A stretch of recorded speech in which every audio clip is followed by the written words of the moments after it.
Sup YouTubers, your Ghost Survivor here, and I'll be doing a video right now on something that I've been, looking into. And actually, I will provide a link in the description because it's a link that will be able to explain. It shows an example of somebody who suffers from what I'm going to explain to you right now. It's not anybody we know. It's just like a clinical study or something. But what I'm going to talk about is a lot of people, they have lately been talking about mental illness and, things like that. Sometimes, though, there are mental illnesses that are not the type of mental illness that you can cure, or they're not very easy to cure. And it's one of them is called, it is like paranoid delusional personality disorder. And it's not something that, is easy to cure, because if they're, suffering from delusions, and they're grandiose delusions, then it's hard to get them at a moment of lucidity where they can look at something and see it logically, So something as simple as a, like on someone else's video, somebody that perhaps maybe they were friends with before and now they're not friends with anymore, that is indicative of, a super huge slight to them. And because their delusions go on to such a grandiose level, they're very unforgiving. And because they spend such an excessive amount of time obsessing on, these delusions and these acts of, conspiracy against them, just, they spend so much time, like really, really too much time, that, their every waking moment is spent just focusing on it. It never goes away. Like, it could be, years later and they're still talking about somebody putting, a like on someone's video, or somebody saying hi to somebody on, another YouTuber's video.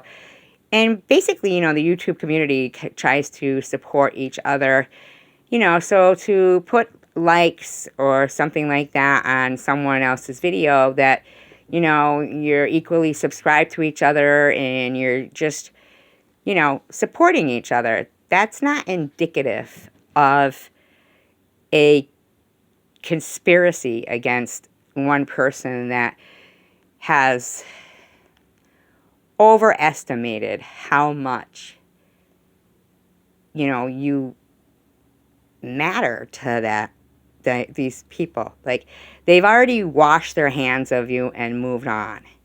And I'm not speaking to anybody in particular. People will diagnose mental illness, or they'll throw out these basic terms for it, but there is some mental illness that is so extreme that I felt it needed to be, looked at. The grandiose part of this paranoid delusional personality disorder, is because there's a difference between, paranoia and to be paranoid and delusional. Paranoia is like, okay, so, you're for the moment, you're feeling a little paranoid. Sometimes people who will smoke a joint feel paranoid or something, but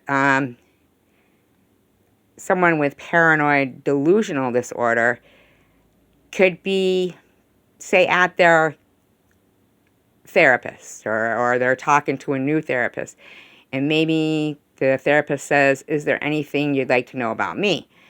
And they say, "Okay, well, how did you become a therapist?"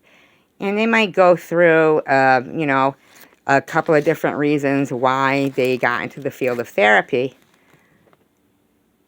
But if he said, if it comes to where they might use a trigger word, like, and I just like to research, mental illness, that word research could trigger them to where, oh, so you're going to research me? Oh, research. So you do research, and then that's their, it's dangerous. It's a constant continuation of a false belief. They are so grandiose that in the link that I have in the description, you will see that the woman that they talk to, you just have to listen through the woman talking in the beginning. It's a very quick video. But they're talking to a girl, and she says, the guy asks her, "So how long did you stay in your car?" And she says, 6 hours. 6 hours I watched them move in and out. Now, I don't know exactly who she was talking about, but I guess, maybe somebody moving in and out that she thought was against her. Who knows? Then they ask her, "Do you ever see anything that other people can't see?" She says, "No, but I know things other people don't know. It's a gift." I've seen that in people. Or, yes, I've seen that.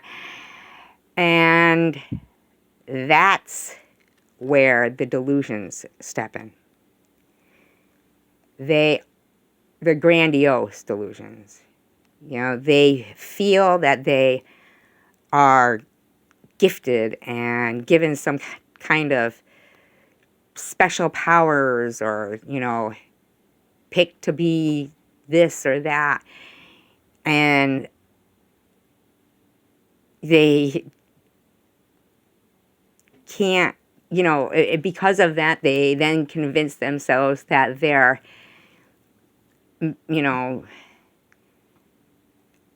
they're so, I can't think of the word I want to use. They are so special and here for some form of reason that everyone must be out to get them because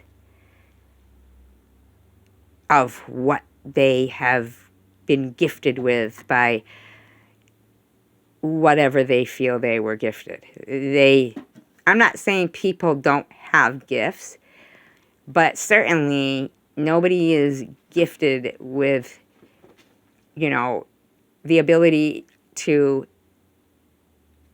give someone bad karma or disease or anything like that.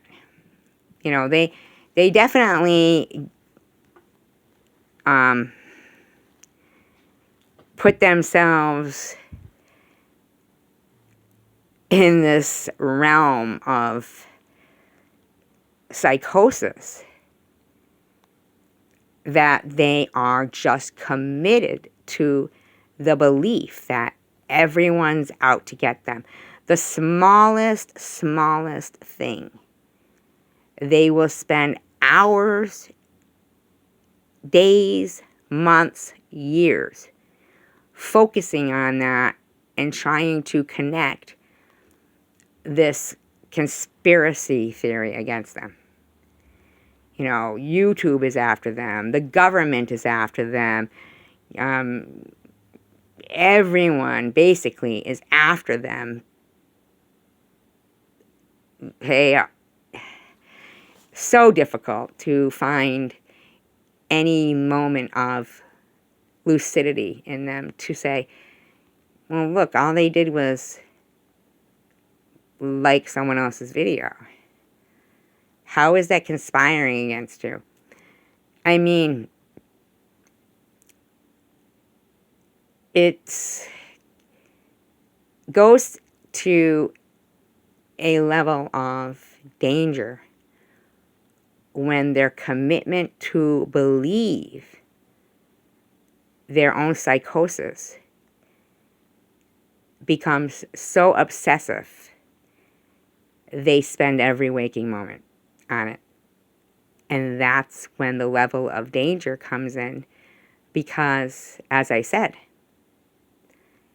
even going to a therapist for them could lead to them misinterpreting one word out of a therapist's mouth, and that therapist is against them too. And it's a real issue. It's a real problem. It's a real diagnosis.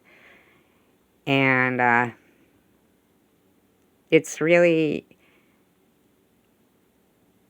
you know, like when they can't get into delusions of saying things like, when someone died, they gave their life for them. And that's their committed belief. They will repeat it over and over and over, tell the same, and that person gave their life for me. To think that way is disturbing. To misinterpret a like on someone else's video as, you know, being that, you know, they're all in it. And to spend every waking moment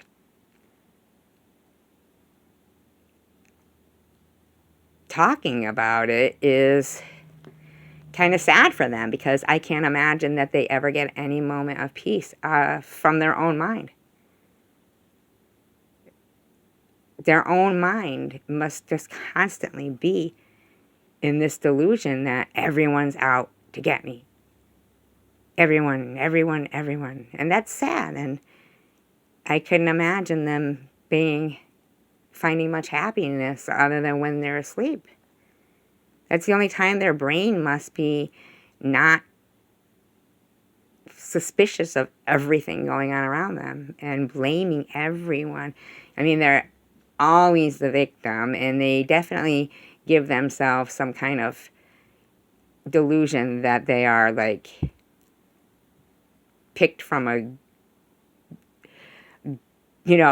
picked by the hand of God to do. Anyway, that's all I can say about one of the biggest problems of mental instability that I've ever seen or had to be subject to. And I just wanted to, since everybody seems to be throwing out videos about mental illness and everything, I just wanted to make this video because it's so severe of a state that it's a necessary video. Anyway, much love and positivity to you all, and I hope that anybody going through this form of, psychosis, the delusional, paranoid disorder, that you can find yourself some peace in your mind, and not everyone's out to get you. Some people don't. It's just a shame. You probably alienate so many people just because of your suspicious behavior, or you're just consistently. It's a sad, sad thing. There's all different kinds of it, too. There's, you know, there's a sentinel disorder, which is a physical deficit. They're convinced they have a physical deficit, you know, defect, a physical defect, I'm sorry. Convinced, you know. Grandiose, delusions of power. Delusional disorder, conspired against. Persecutory disorder, conspired against. It's just an imbalance of certain neurotransmitters, and they say that Seroquel or tranquilizers might help them to experience some relief from their own mind, and hopefully this person gets that. Anyway, have a great, great day. I hope this has been an informative video. Thank you.